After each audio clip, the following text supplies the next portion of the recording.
તો બનાસકાંઠાના થરાદમાં રેલ નદી બે કાંઠે થરાદના ડુવાથી પાવડાસણ જવાનો રસ્તો ધોવાયો છે। પાણીના પ્રવાહમાં રસ્તો ધોવાતા વાહન વ્યવહાર ઠપ। ઉપરવાસમાં વરસાદને કારણે રેલ નદીમાં પાણીની આવક। થરાદ પંથકમાં વહેલી સવારથી ધોધમાર વરસાદ।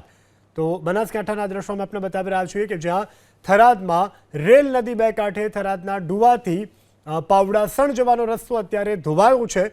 પાણીના પ્રવાહમાં આ રસ્તો ધોવાયો છે, જેને કારણે વાહન વ્યવહાર અત્યારે ઠપ થયો છે। ઉપરવાસમાં વરસાદને કારણે રેલ નદીમાં પાણીની આવક। સંવાદદાતા વસંત ફોન લાઈનથી જોડાયા છે। વસંત, શું સ્થિતિ, શું વધુ વિગત?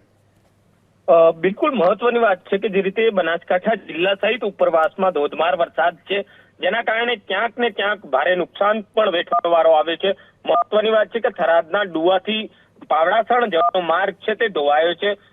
પાણીનો પ્રવાહના કારણે આ માર્ગ ધોવાતા વાહન વ્યવહાર હાલ ઠપ થયેલો જોવા મળી રહ્યો છે।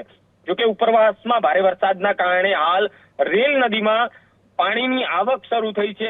રેલ નદીનું પાણી જે થરાદ અને ડુવાની વચ્ચે થઈને નીકળતું હોય છે, જ્યાં થરાદના ડુવાથી પાવડાસણના વચ્ચેનો જે માર્ગ તૂટતા બંને ગામ વચ્ચેનો સંપર્ક તૂટ્યો છે।